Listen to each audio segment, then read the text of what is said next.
Welcome to the Adult Family Home Admin class final review. So, this is a way for us to kind of wrap everything up to make sure that you understand exactly what's needed and how to prepare for the final exam. So, it's been quite a trip. We started with a spark of interest that ended up making sure that our home is up and running and even maybe have a resident or two. By being an adult family home provider, it puts you in a unique position to offer a home rather than just a bed to our friends and neighbors who want to stay in their community. For some of you, it's going to be a big change. Running your own business and hiring employees, it's going to be an adventure and for sure never boring. So make sure that you're ready for the challenge and let's transform some life. So the first module we talked about was I'm interested, tell me more.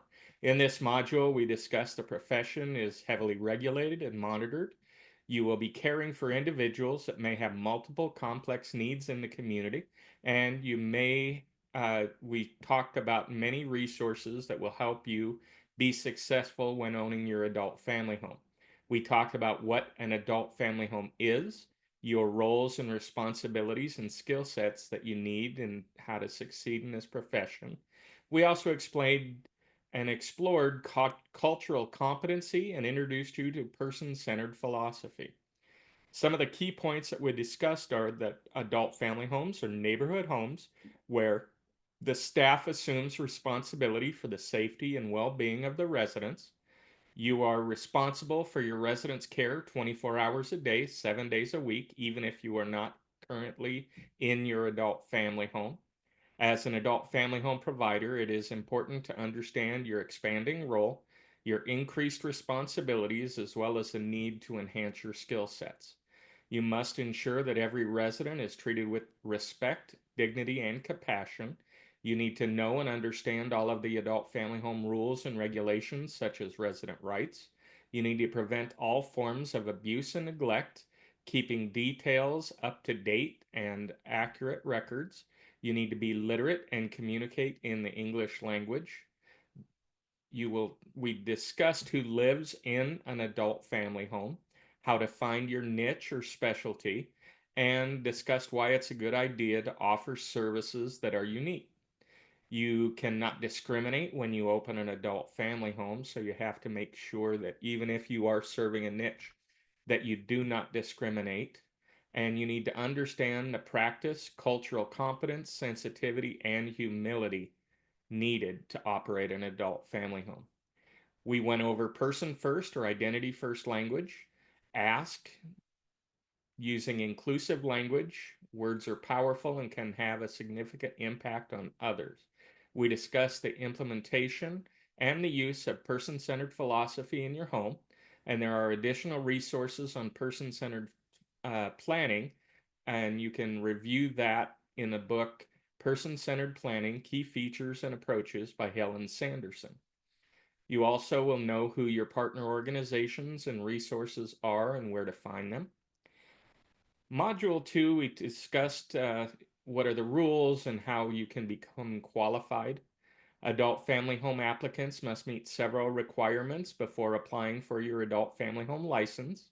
Once licensed, you are required to know, understand, and implement multiple laws and regulations. Once residents have moved into their new home, it is your responsibility to ensure that they are free from abuse and neglect and that their rights are preserved. In this module, we talked about the provider requirements and many of the laws that support resident rights, including your responsibility as a mandated reporter. Some of the key points are you must meet the minimum requirements to be an adult family home provider. In WAC 38876, there are rules and regulations that govern adult family homes, and you should know how to read and understand this chapter. You should understand how to complete a background check and where and when a character competence and suitability determination is required. You cannot prevent an ombudsman from accessing your residence, and it is critical that you understand and implement resident rights and the quality of life practices daily. Notice of Rights and Services is a critical document. It provides additional statements and disclosures about the services and other items required in your adult family home. For example, if you require an admission fee, a deposit, any prepaid charges, or any other fees or charges from the applicant, you must include this in the disclosure of charges form. The house rules must be complete and must be comply with resident rights. You must be able to recognize and report instances of abuse and neglect and know who to report it to. You do not need to have evidence of abuse, just a reasonable cause to believe that abuse has happened. It is better to err on the side of caution than to not report. You must ensure that your residents are free from involuntary seclusion or isolation against their will. Remember, all providers, entity representatives, resident managers, owners, caregivers, staff, and students that provide care and services to residents are mandated reporters and must immediately report to the department. You cannot screen any reports by your staff or interfere with the requirement that they file reports directly with the department. You must keep an incident log to ensure or to document any injury, accidents, or incidents that affect your residents' welfare. You must also include all alleged or suspected incidences of abandonment, neglect, abuse, or financial exploitation. An RCS may ask to view the log during a visit to the home. When is it okay to restrain a resident or physical restraints to be used? You need to look that up in WAC 38876 10655. And then when is it okay for chemical restraints to be used? Again, look it up in WAC 38876 10660. Module 3, we discussed becoming a small business. And so we want everybody to understand that becoming a business owner may be one of the most challenging things that you've ever done. You will move from working as an employee to becoming your own boss. More responsibilities and stressors come with this new adventure, and building a successful business can take lots of time, hard work, and perseverance. Some of the key points are, so you learn how to research and steps needed to develop a detailed, complete business plan. A business plan shows others what you have thought about and planned your business. Having a thorough business plan will help guide you through the process, gain support from others, and even get a loan. It is important to know that other adult family homes are your direct competition. Do you know how much they charge for the services they provide? In order to be competitive, you need to identify what makes you different and unique. Startup costs are the amount that you need to spend and to get ready to admit your first resident. Will you have enough money to get started? You should be able to identify all your overhead costs and balance your budget. Your net worth is how much money you have coming in and going out. A net worth statement includes how much you have in your checking and savings account, your business equipment, and your credit card balances. When planning your costs, remember some will be variable. Variable costs could include items such as cost of food or paying for any professional services. Some are overhead costs that you will have every month. Overhead costs could include items such as your utilities, supplies, loan payments, and salaries. We also want you to understand what your break even point is. Your break even point is when your total revenue plus money for yourself equals your total cost. All right. So you want to separate your personal funds and records from your business ones. How much you should charge, review and consider pricing strategies. One of the best things that you can do is to put some time aside every day to keep your records up to date. You want to also get help if you need it. Consider hiring an accountant, a bookkeeper, a lawyer, or a tax expert. We reviewed a couple of different ways to bill or invoice for your services. The main goal is to be sure that they are clear and easy to understand. Medicaid services will be authorized by your case manager and can be claimed at the end of the month. Don't forget your disclosure charges form. It is a WAC requirement. Next, we discussed how about how to get a home inspection. This module talked about finding a local building inspection and how they will, all of the requirements they have for inspecting your adult family home. You also may need additional inspections, such as a well water or a septic system inspection, depending on your location. Building inspection requirements may differ on which city or county you live in. Check with your inspector to be sure that you have met all of the local requirements before you schedule your RCS inspection. The key points are you need to learn and find out who your local home inspector is and if there is a cost for the inspection. Remember, Washington Association of Building Officials, or WABO, does not do home inspections. They only uh, provide a list of home inspectors. All right. We also talked about the pros and cons for finding, renting, or leasing or remodeling a home that will meet your adult family home requirements. Your local authority may have additional requirements that you must meet in order to pass your home inspection, such as a septic or well inspection. The International Residential Code is used to meet AFH standards, not the Americans with Disabilities Act. The ramps built in error can be expensive to replace, so make sure to call the RCS inspector and the quality assurance program manager if you have any questions about the inspection or residential requirements. You can look in your manual for that phone number. You must have the inspection form completed and it needs to be marked as passed and signed by the inspector. Include this document in your application packet when you apply to become an adult family home. You can also have an AFH in a community with the homeowners association. If they give you trouble or any issues, ask the adult family home council for help if needed. We next discuss setting up your home in Module 5, or submitting your application. You must have a license to operate the adult family home under state law.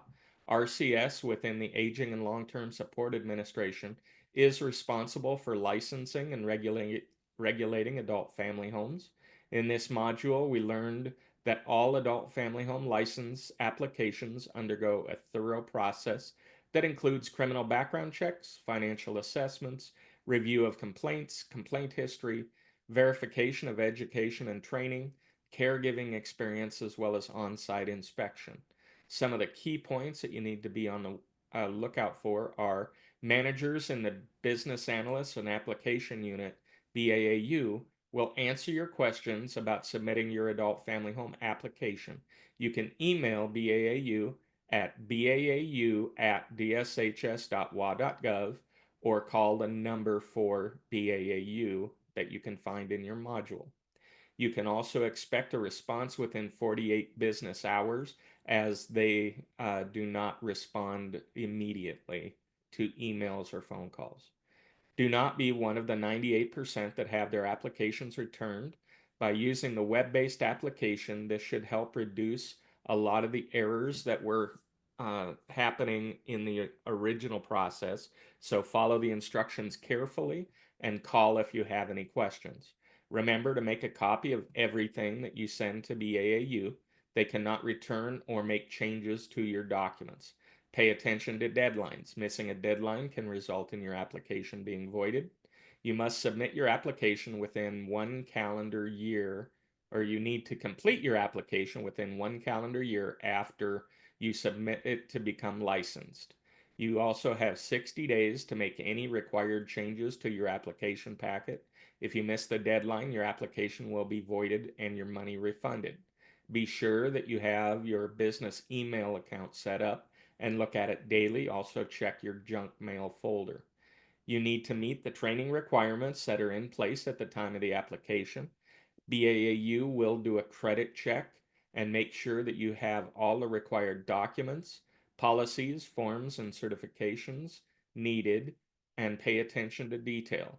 For example, the person who completes the caregiver experience attestation form is the person that must have it notarized, not you, the potential provider. Module 6, we discuss setting up your home. You learn that setting up your home is one of the most critical things that you will do in order to pass the inspection and get licensed. Your licensor will cover all of the items on the adult family home initial inspection preparation checklist. If you have not met all of the requirements on this checklist, you may not need a second licensing visit. Some of the key points are the adult family home inspection preparation checklist is your best friend. Check off each item line by line as you do them. Do not miss anything. Do not schedule your RCS inspection until this is done. Do not waste their time or yours by not being ready. All required postings must be in a common, viewable location. Even though your records will not have any content, they must be set up prior to your initial inspection. It is essential that you have a method of maintaining clear and accurate records. All staff and resident records are confidential. They must be kept in a secure location and only accessible to those who are authorized to view them. You need to also make sure that the resident records contain at least the items outlined in WAC 38876 10320, and you must make sure that your staff records contain at least the items outlined in WAC 38876 10198, as well as any performance reviews. Be sure your emergency evacuation floor plan are posted on each floor of your home and are specific to that floor. Remember to get permission from your resident before you take their picture. Pay attention to the rules for video and audio monitoring and when and where it is and isn't allowed. Also, the resident or their court-appointed guardian or attorney in fact who has obtained a court order for electronic audio monitoring can give consent. If the consent is made by the resident's decision maker as outlined here, you must obtain a copy of the court order and keep the consent in the resident's records. You need to review and be clear on when these types of media can be shared. Also, you want to develop and implement a house maintenance plan, including how you will keep out rodents, flies, and other vermin. Next, we discussed emergency planning. So in Module 6A, you learned about disasters. Disasters can happen anytime, anywhere, and often occur without warning. In a major emergency, you may find your adult family home without the assistance of police, fire, or medical response for several days. The residents that you serve may need your assistance during an emergency more than at any other time. For these reasons, emergency preparedness is an important part of your adult family home business. Here are the key points. You completed your emergency plan as outlined in WAC 38876 10830 through 10855. In that plan, you indicate what actions you would take in case you have a local example, a firehouse, or a natural disaster, for example, a forest fire, earthquake, volcano, flood, etc. You must review and test your plan at least every 12 months to verify that it remains realistic and up to date. The Emergency Preparedness Workbook for Adult Family Homes is a great resource to implement your emergency plan if you didn't use it. We reviewed the critical elements of disaster plan. In your plan, you must have on-site emergency food and water supplies to last a minimum of 72 hours for each resident and household member if you need to shelter in place. You also need 1 gallon of water per day per resident. Also, you need to have emergency medical supplies and a first aid manual on hand. You want to train your staff when they start working for you and be able to evacuate everyone to a safe location within 5 minutes or less and do partial or full evacuations within required time frames. Have your emergency go kit packed and ready. Be sure the staff knows where it is. We talked about the importance of having a solid plan of action that you will take if you must evacuate your home in the event of an emergency. Be sure to secure your home before you leave, meaning turn off the gas, the water, the electricity at the breaker box, etc.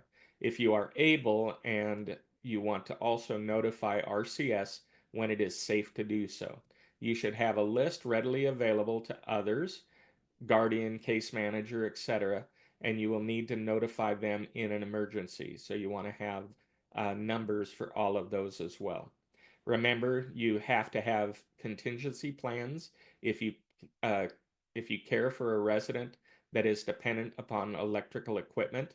You may need to invest in a generator or have a plan to evacuate this resident to a planned location to meet their needs. Module 6B, we just started to talk about the medication. So we discussed medication assistance and administration and how it may be one of the most difficult and high risk activities that you have as an AFH administrator. The goal of this module was to teach you the critical skills needed to safely complete this task, reduce the risk of error, and clearly document the actions that you take. The skills you learned in medication management directly impacts the health of your residents. You must have a strong medication system in place. Key points are your system must guarantee that services you provide meet the medication needs of each resident and meet all of the laws and rules related to the medication. You must provide either medication assistance or administration for any resident. You must ensure that each resident has an assessment and a negotiated care plan that indicates the amount of medication assistance needed. You need to have a medication log with the resident's name, dosage, frequency, and physical or physician contact information that is kept current according to WAC 38876 10475, and their medication records includes the current list of prescribed and over-the-counter medications, and make sure that you ensure that the residents receive their medications as required. Medications are one of the top areas adult family homes get cited for, so always do the 5 rights of medication administration every time you assist or administer any medication. You must learn how to read and understand medication abbreviations, medical terminology, and a medication label. Be sure to ask if there is anything on a label that you don't understand. Medications must be in a locked location, even if they are stored in a refrigerator. Residents who can take and manage their own medications can keep them in their room if they are kept locked and not accessible to other residents. Residents have the right to refuse their medications. You learned how to use the alternatives, such as giving them 5 or 10 minutes and then offering the medication again. If the resident still refused, you learned how to document the refusal on the MAR and then who to notify according to the negotiated care plan. We discussed what to do if you need or want to alter a medication and put the resident's medication in applesauce, for example.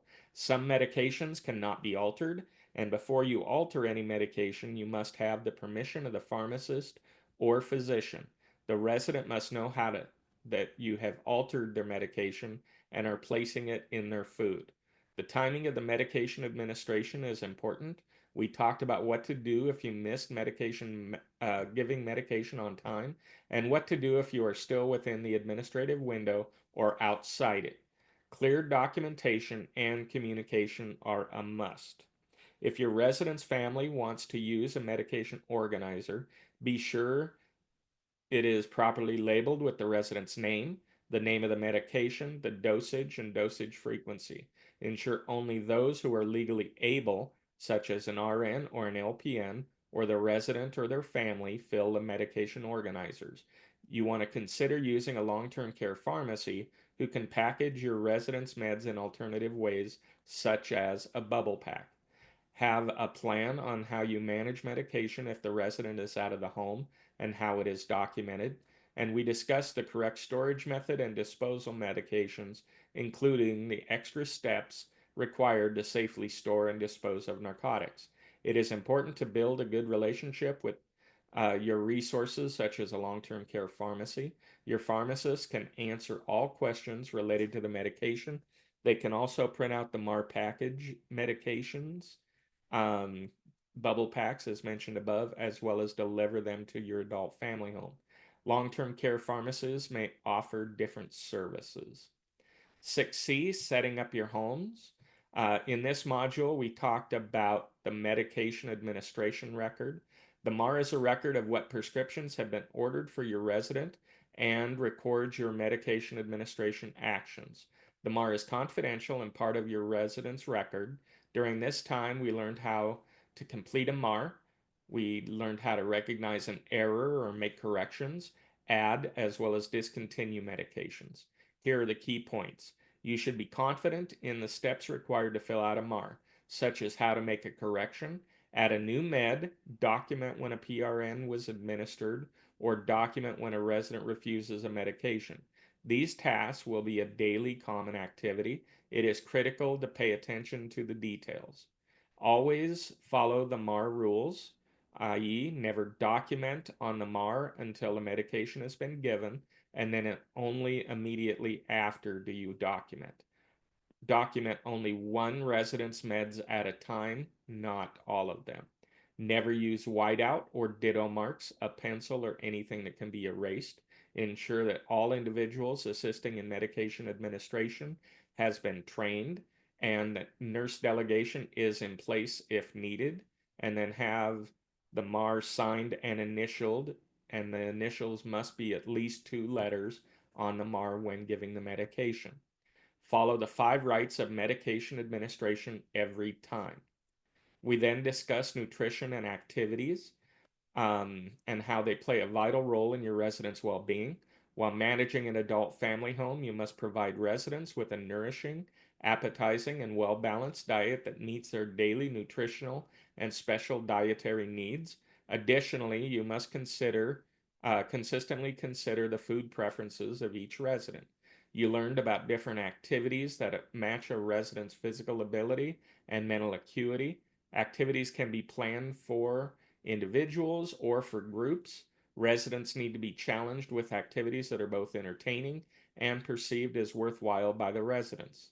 Some of the key points are to make sure that it is important to take time to develop your meal plans, get your residents' input, accommodate each resident's preferences, food allergies or sensitivities, nutritional and caloric needs, cultural and ethnic background, and any physical condition that may make food intake difficult. Providing nutritional options will be the key to assisting residents in a healthy life. Residents should eat the rainbow. And no, I'm not talking about Skittles. It means vegetables and things that are different colors, like red, yellow, green, etc. Ensure that you have enough food and that it is readily available and prepared using safe food handling techniques. We briefly touched about paying attention to the unexpected weight loss and weight gain, hydration and dehydration of your residents, and we covered this in more detail in Module 10. Activities can help residents retain their physical abilities and their mental acuity. Plan activities based on their abilities and preferences. Develop your activity calendar for your residents' input, and also the fact that you want to be creative. Module 7, we discovered what the department's initial AFH licensing inspection process is like, how the initial inspections are done before the home is licensed. The physical structure is reviewed along with the required policies and procedures that need to be in place to meet residents' physical, medical, behavioral, and emotional needs. Key points are remember that you have 12 months from the date that you submitted your application to become licensed. Do not schedule your inspection until you are ready, both inside and out. An inspection can take several hours, so you want to dedicate your day to this task. Have a handyman ready to make a simple change if needed, and a printer and computer to print up any documents that you did not have readily available. Also, be ready and able to answer questions as they are asked. Remember, the adult family home initial inspection preparation checklist is your best friend. Everything needed that is on that list. If you have a limited number of times an RS, or you will have a limited number of times that an RCS licensor will come out to inspect your home. If you're not ready, reschedule. If you did not pass the first inspection, you will receive a certified letter within 10 working days of the inspection outlining the areas that did not meet the minimum licensing requirements and how to schedule a follow-up inspection. An inspector will not return to your home until they have received written notification from you that you are ready. During your interview with the licensor, remember what you have learned about person-centered philosophy and residents' rights when answering questions. Be prepared to show and explain, if needed, your compliance with the water and septic systems, the notice of rights and service requirements and admission agreement. Mandatory posters such as reporting abuse, neglect, resident rights violations are displayed. Policies and administrative provider, resident, and staff records and know what's in them, and also understand the medication system and be able to explain it. Also, you will know if you have passed before the inspector leaves the home. Next, we got into marketing, and because now it's time, now that you're licensed, it's time to tell people about your adult family home.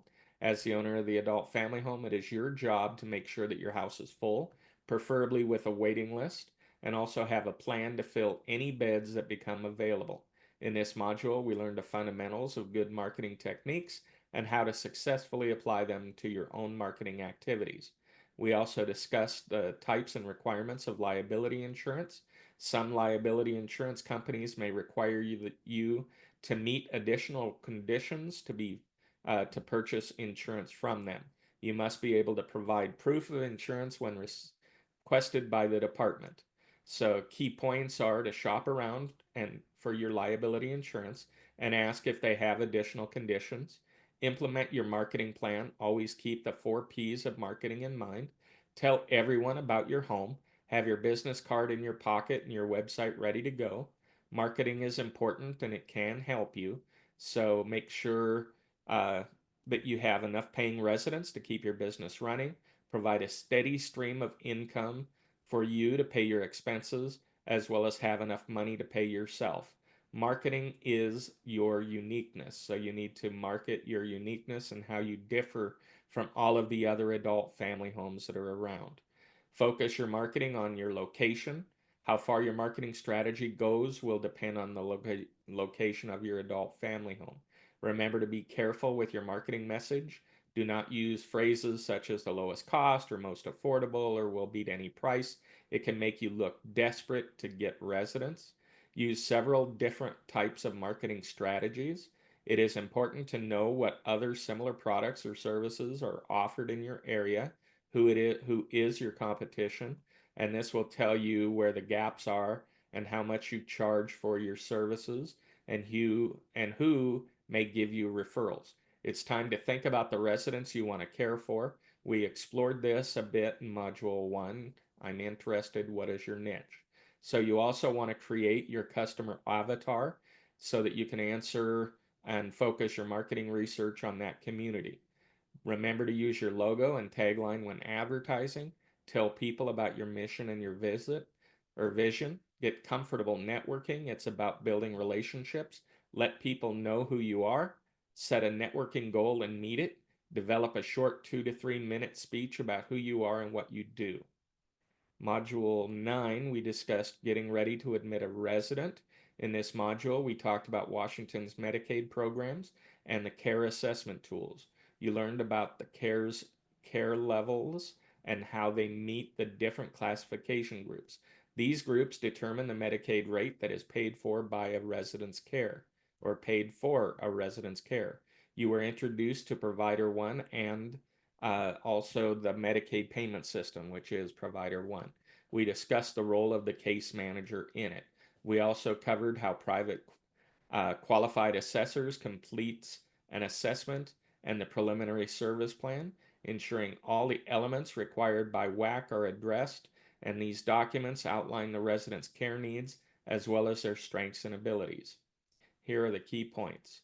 We introduced you to many of the Washington's Medicaid programs and funding sources. Residents will be able to access these programs and services if they meet both the functional and financial eligibility criteria. Some Medicaid services add additional funding to the adult family home daily rate. To admit a medical or a Medicaid resident, you need a Medicaid contract. To access some services, you will also need to have them added to your contract. You learned how to read and understand an assessment and a preliminary care plan. You will need to use the assessment and the preliminary care plan from either a qualified private assessor or a department case manager as the foundation for your negotiated care plan. You must ensure that any private assessment you accept is completed by the qualified assessor and includes the information outlined in WAC 388-76-10-335. CARE uses the following criteria to place your resident into classification groups. The classification groups determines their Medicaid rate. They will review cognitive performance, clinical complexity, mood, behavior, and symptoms, the activities of daily living, and then exceptional care. Also, unless it is a true emergency, all AFHs must get a written assessment before admitting a resident. A true emergency exists and conditions of the parent's current home puts their life, health, or safety at serious risk. A true emergency does not exist, you will have or if a true emergency does exist, you will have 5 working days to have the assessment completed if the resident is private pay. If the resident is receiving Medicaid, then you must have approval from a case manager before admission. Approval can be verbal. Be sure to document who you spoke with and when. The department case manager provides case management for your Medicaid residents. They assist with transitioning into or out of the adult family home if needed, assess and care plan for services, and authorize payment. In exceptional circumstances, they may request an exception to the rule if needed. Be sure you understand and have thoroughly read the document before using a referral agency. Check out free sources such as AIDA. DSHS will not send you residents even though they may contact you if they have a client who needs an adult family home and they believe you are a good fit. Admitting, monitoring, and discharging a resident is in Module 10. So before you admit someone to your home, you must be able to determine if you and your staff can meet their needs. We talked about many things to consider as there isn't a tryout period. When you admit a resident, you need to determine their baseline and set up schedule for ongoing monitoring. We also covered when a resident can be discharged from your home and when they cannot. Be sure to understand the rules about discharging a resident. Here are some key points. Remember that it is an exciting time, but take the time you need to make the decisions. Can you meet their needs? You talked about the importance of scheduling time to meet them. Ask them to visit your home so that you can share your house rules and expectations.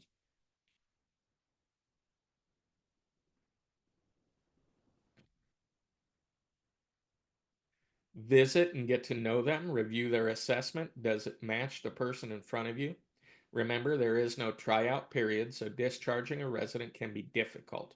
You must ensure that you are not breaking any rules. If you are unsure or have questions about any part of the assessment and/or preliminary care plan, ask your assessor. You must understand everything in the assessment to determine if you can meet the individual's needs. Any registered nurse in Washington state can take the nurse delegation training and delegate. They must follow the laws and regulations written by the Nursing Commission. If you need nurse delegation, ensure the nurse delegator can be there on the day of admission to set up nurse delegating services. The nurse delegator will assess the resident to ensure that they are in stable and predictable condition. The task is not prohibited and they have consent. They will also verify that the provider has met all training and credentialing requirements, assess their willingness and ability to do the task, teach, and then monitor. Have all documents ready to admit your new resident. Remember, admissions takes time. As you admit a resident to your home, plan for someone to care for the current residents while you are getting your new resident settled. Take time to explore the negotiated care plan template. The negotiated care plan must be completed within 30 days of admission. Whichever template you use, be sure it meets the negotiated care plan rules, including what must be done in a negotiated care plan. You learned what to monitor for a resident and how. Residents do not lose their rights when they have an alternative decision maker. Allow time for your resident to adapt to their new home before requesting a significant change assessment. It can take 30 days or longer to adjust, depending on the changes, um, or ensure that the changes meet the criteria of a significant change. Be sure you understand when you can legally discharge a resident and if you are doing it for the right reasons. You can discharge a resident if A, you can no longer meet the care needs of the resident, the safety or health or of other residents are in danger, the resident has failed to pay, your adult family home ceases to operate, and you are not renewing your Medicaid contract. Hiring staff is also important, so we covered that in Module 11. Hiring a new employee is a significant undertaking and responsibility, so it's critical that you hire with care and diligence. Poor hiring decisions can lead to significant stress and hardship for you, your new hire, your current staff, and other residents and family members.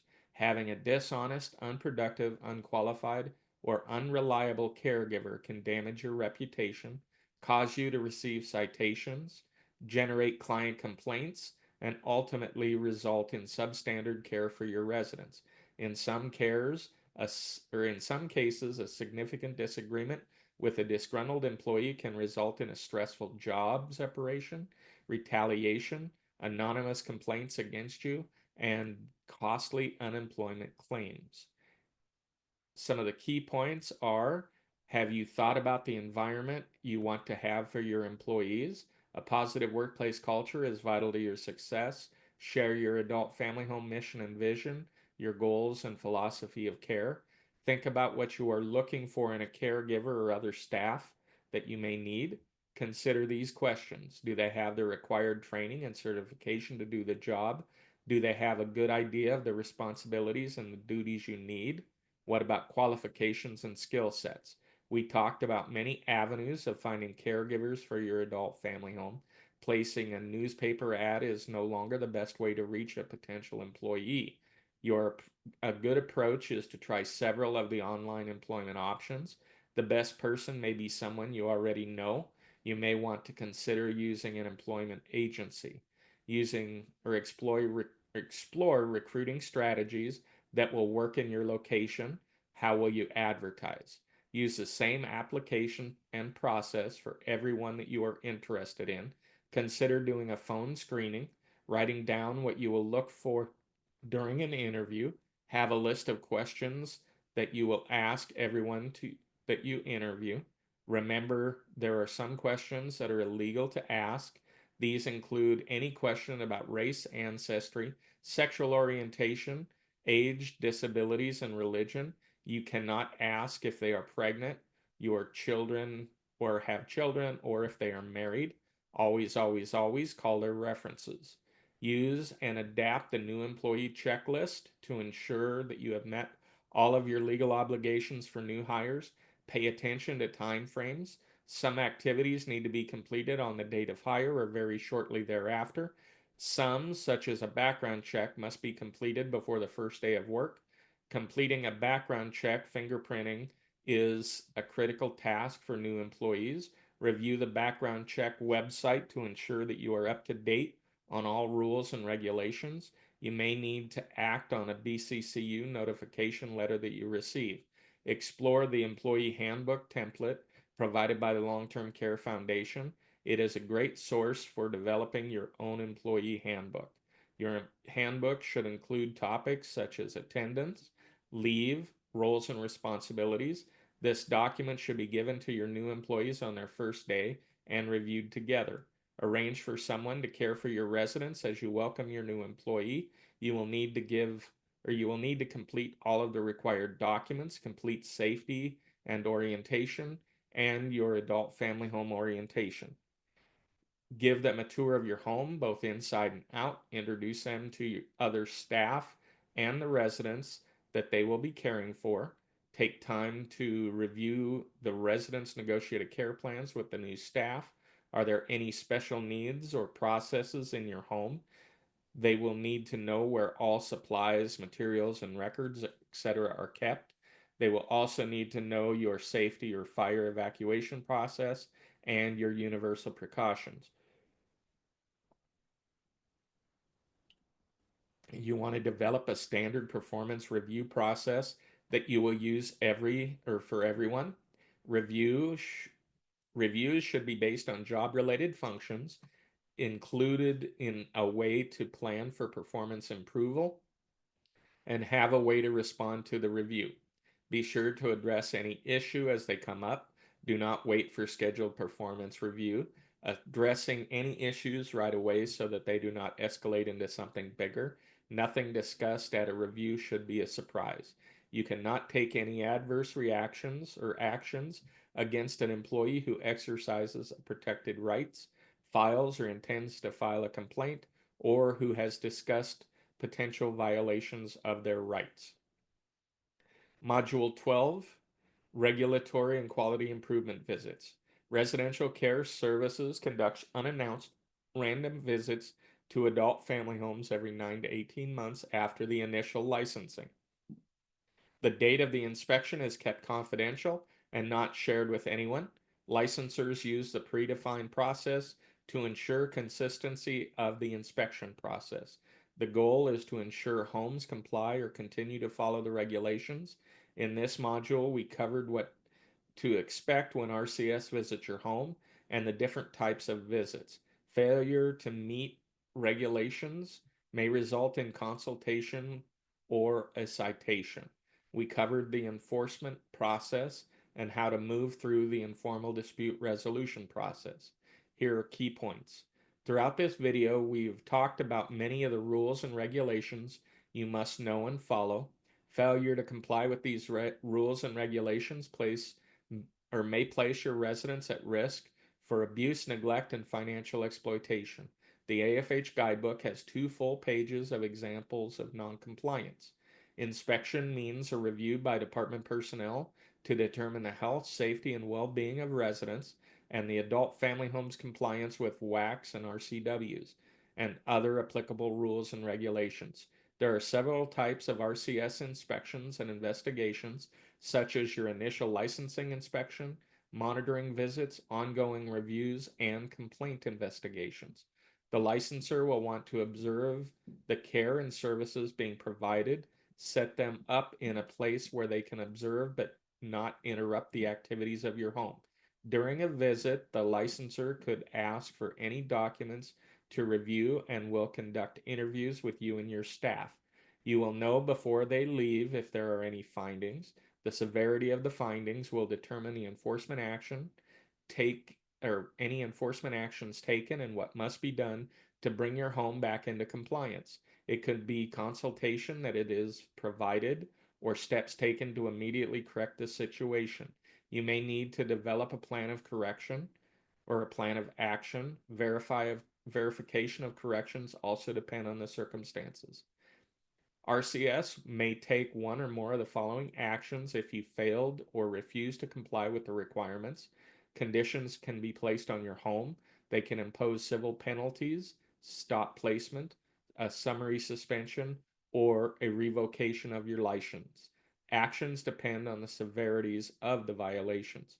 A statement of deficiency is a written citation or written if a citation is imposed. It is a formal notification about what is wrong and why the regulations are not met. It has an attestation statement that you sign and the dates that will outline the corrections of when the corrections will be made. Enforcement letters are public documents and will be posted on the DSHS AFH locator website. A follow-up visit may be conducted to determine if you are back in compliance with state licensing laws and rules cited in any previous inspection or complaint investigation. The follow-up visit is focused on the areas of deficient practice previously cited. It is not usual to cite additional issues not indicated on the original visit, but this may occur. You have appeal rights either through informal dispute resolution process or a formal administrative hearing. Notify the department if you have changes in your home, such as a phone number or mailing address, or changes to your resident manager or entity representatives. Some people may hire consultants to review their application and home prior to licensing. However, after completing this training, you will have everything you need to apply for and open your adult family home. If you are interested in using a consultant, take the time to explore your options. Interview different companies and learn about their services and costs before you hire them. Services and costs vary greatly. And then what about you? Don't forget to give yourself the attention you deserve. Being an adult family home provider is a rewarding but challenging work. It can be physically and emotionally exhausting, so take the time to breathe, be kind to yourself, give yourself credit for tough, complex work that you are doing. Practice self care allows you to remain more balanced and focused and effective. Thank you.